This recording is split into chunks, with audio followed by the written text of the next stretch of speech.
$5.7 billion. That is how much money the United States tourism industry lost in 2025 because 20 million Canadians decided to stay home. Not because of a recession, not because of exchange rates, because Donald Trump spent a year treating Canada like a subordinate territory that should be grateful for American attention. And Canadians responded by taking their vacation dollars elsewhere. This was not organized by the Canadian government. This was not mandated by law. This was 20 million people individually deciding that if Trump views them with contempt, they will spend their money somewhere that actually wants them. And the economic damage is so severe that American senators are traveling to Ottawa begging for the boycott to end. Welcome to the unintended consequences of insulting your largest source of international tourism, where rhetoric has a price tag measured in billions and Trump's need to dominate allies is costing American workers their jobs. But before we dive into this story, if you appreciate in-depth analysis like this, hit that like button and subscribe to stay informed on the stories that truly matter. Tonight, we're showing you the scale of Canada's tourism boycott, which American communities are suffering the most, and why this represents a fundamental shift in how Canadians view their relationship with the United States that will outlast Trump's presidency. Let's start with the numbers that should terrify every American tourism official. Canadians are the largest group of international tourists to the United States. 28% of all foreign visitors. $20.5 billion in spending in 2024 alone. 20.4 million visitors crossing the border annually to shop, vacation, visit family, and support American businesses. And in 2025, that river of tourism dollars became a trickle. October data shows Canadian return trips to the United States dropped 24% for air travel and 30% for land travel compared to 2024. Not down a few points, down by a quarter to a third. Road travel from Canada fell 38% in May. Air travel down 22% in June, the fifth consecutive month of year-over-year declines, each month worse than the one before as the boycott momentum built. This is not random fluctuation, this is systematic avoidance. A survey in April found that 60% of Canadians were less likely to travel to the United States due to American policies, trade practices, and political statements of those. 36% had already cancelled planned trips. In Quebec alone, 45% of planned trips were either cancelled or intended to be cancelled. That represents an estimated $3 billion in losses just from one Canadian province. These are actual trips cancelled, actual hotel rooms empty, actual restaurant tables unfilled, actual stores without customers, and the American tourism industry is in crisis. Congressional reports published in December documented the devastation state by state. New Hampshire saw a 30% decrease in Canadian visitors. State-run campground reservations down 71% in the first 5 months of 2025. One hotel owner in North Conway reported 30% of rooms empty during summer weekends that usually sell out. Maine business owners described catastrophic losses. Old Orchard Beach reported a 50% drop in Canadian visitors. The worst year we have had. We have never had a year like that. Even worse than COVID, said business owner Moshe Agam. Montana, where Canadians accounted for nearly 80% of international visitors and contributed $170 million to the state economy, saw border crossings down 19% in the first 10 months of 2025. One hotel reported a $38,000 loss after a Canadian sports team cancelled its reservation for 70 rooms and a 200-person dinner. Credit card spending in one Montana town plunged 39% compared to the previous year. Florida, the crown jewel of Canadian snowbird destinations, saw visitor numbers plummet 20% in the second quarter. Real estate agents reported Canadians putting homes up for sale due to the current environment between Canada and the United States, with Canadians representing 15 to 20% of buyers in some markets. Hawaii experienced a 9.4% decline in Canadian visitors in the first 7 months of 2025. Restaurants reported Canadian arrivals to Maui were down 28% compared to pre-pandemic levels. Vermont accommodations, New Jersey campgrounds, Niagara Falls hotels, all reported similar stories. Bookings down, revenues down, staff cuts, economic pain spreading through communities that built their business models around reliable Canadian tourism. But this boycott isn't about spreadsheets and economic models. It is about individual Canadians making conscious choices to avoid the United States because Trump made them feel unwelcome in a country many considered a second home. Lena Yousfi, a Vancouver attorney, typically visits Hawaii 4 or 5 times a year. She used to live in Maui and was considering buying a 2-bedroom condo there. But after Trump imposed tariffs and repeated his wish to turn Canada into the 51st state, she canceled her trips. Obviously, out of loyalty to Canada and our values and just holding our ground, we had to cancel. A woman from British Columbia forfeited a $5,000 deposit to cancel a 5-week vacation to Palm Springs. Not rescheduled. Canceled, taking a $5,000 loss rather than spend money in the United States. A Florida motel owner reported, "I have seen a customer dropping a $1,000 deposit to choose to go to Cuba instead." Canadians are choosing Cuba, a country under American sanctions, over Florida because they would rather support a Caribbean island than give money to Trump's America. One retiree from Cobourg, Ontario, had traveled to Orlando, Florida to play golf every winter for 20 years. In March, he canceled his annual trip and stated he would not return while Trump was in office.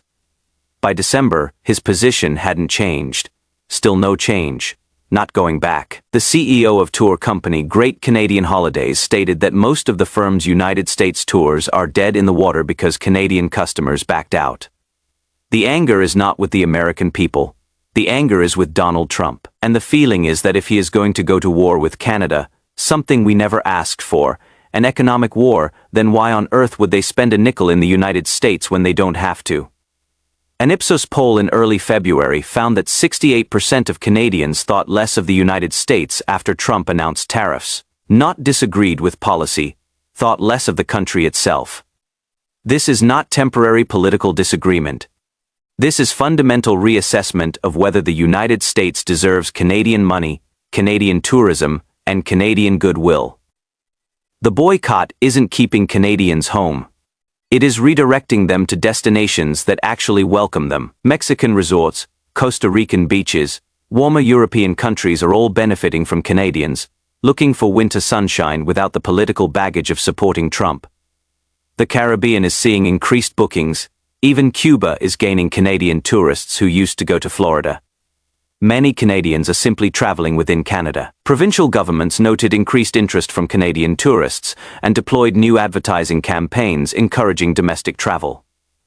Manitoba increased the budget of Tourism Manitoba by $4.5 million specifically to capture Canadians who might otherwise have gone to the United States. The shift is so significant that duty-free shops at the border reported sales declines of 40 to 50% between January and April. One owner stated, "Our business has dropped over 80%, and now we have reduced our staff and reduced our working hours. This morning, we are operating on a skeleton staff of only 3 to 4 people when usually we have about 20 people working. 80% decline from 20 staff to 3 or 4, that is not a downturn. That is collapse." American tourism boards watching billions in revenue disappear have launched increasingly desperate campaigns to lure Canadians back. Montana launched a Canadian welcome pass offering discounts exclusively for Canadian visitors. "We miss you." The campaign pleads. Las Vegas rolled out week-long sales with special tourism discounts targeting Canadians. Buffalo, Seattle, upstate New York all launched campaigns trying to demonstrate they still value Canadian visitors. Palm Springs put up signs across downtown reading, "Palm Springs loves Canada," with the mayor noting, Canadians spend $300 million a year in the region. These are not normal marketing efforts. These are emergency responses to economic crisis. American communities that depend on Canadian tourism are begging them to come back, offering discounts and reassurances that they are still welcome, even if the president treats them with contempt. But the campaigns aren't working because the issue isn't price or convenience. The issue is that Trump spent a year telling Canadians they are not a real country, that they should be annexed, that they exist only to serve American interests, and you cannot discount your way out of that insult. Senator Maggie Hassan was part of a 4-senator delegation that traveled to Ottawa in July to meet with Prime Minister Mark Carney and discuss the damage. American senators going to Canada to apologize for their president's behavior and plead for economic relief. But the political damage is done, and the economic consequences are accelerating. Tourism economics forecasts that if the trade war expands to include Mexico, China, and Europe, the result could be a $22 billion loss in tourism revenue from international visitors. The broader travel sector is projecting a $70 billion travel trade deficit for 2025. This matters because tourism isn't like manufacturing where you can just restart production when conditions improve. Tourists who develop new vacation patterns, discover new destinations, build new traditions, don't automatically return when political tensions ease. Canadians who spent 2025 exploring the Caribbean or traveling within Canada have now established those alternatives.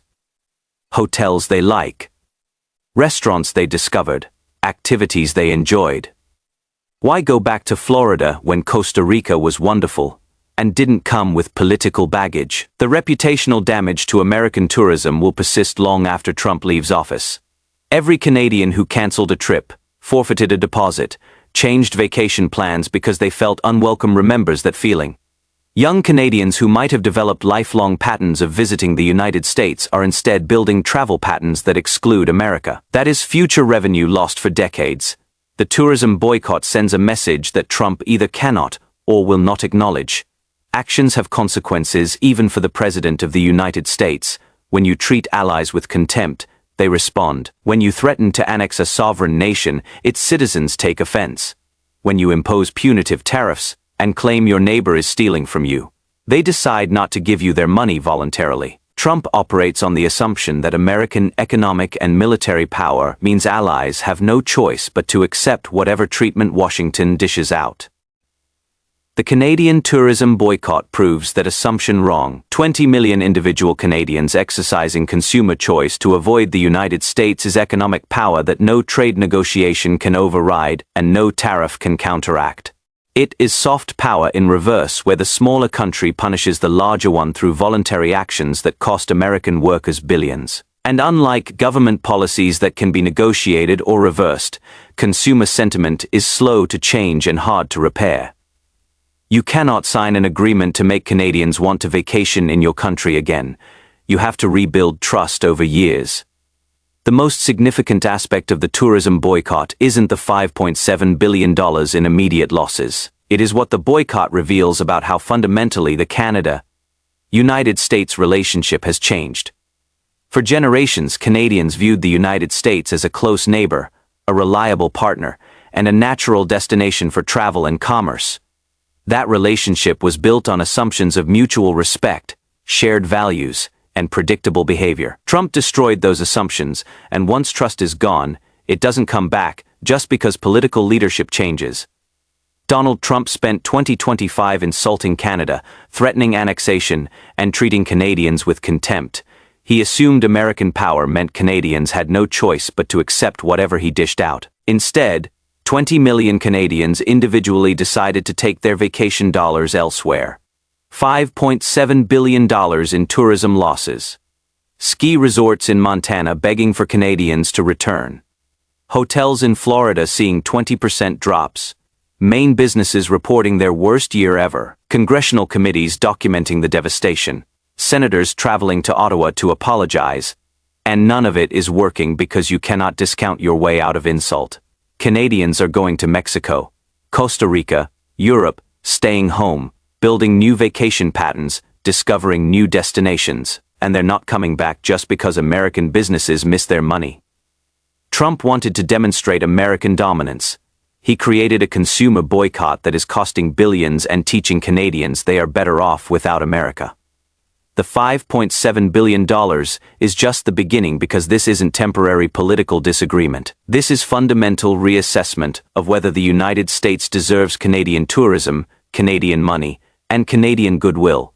And increasingly, Canadians are deciding the answer is no. The ripple effects are accelerating beyond tourism. Border shopping, historically a Canadian tradition, collapsed 60% in 2025. American stores like Target and Costco near the border reported Canadian customer traffic down 70%. One Buffalo shopping mall that relied on weekend Canadian shoppers for 40% of revenue laid off half their seasonal staffs. Small American border towns are facing existential crisis. Bellingham, Washington, which built its economy around Canadian visitors, saw downtown vacancy rates hit 25%. The mayor pleaded publicly for Canadian forgiveness. "We're not Trump," became the unofficial slogan of border communities watching their livelihoods disappear. But perhaps the most devastating blow came from Canadian corporate travel. Tech companies in Vancouver cancelled conferences in Seattle. Toronto financial firms moved events to London or Dubai. Even hockey teams started avoiding American venues when possible. One major Canadian corporation relocated its annual executive retreat from Colorado to Switzerland, citing political climate concerns. The psychological impact runs deeper than economics. For decades, the border was invisible to most Canadians. Families had summer homes in Michigan. Students attended American universities. Retirees split time between both countries. Trump shattered that seamless relationship, turning the world's longest peaceful border into an emotional barrier that will take generations to rebuild. American tourism officials project the damage could persist through 2030, regardless of political changes. Once travel patterns shift, once new loyalties form, once trust breaks, the recovery timeline isn't measured in election cycles. It is measured in decades. Trump's ultimate irony, his threats to annex Canada economically ended up annexing American border communities to Canadian economic mercy. And that mercy is running out fast.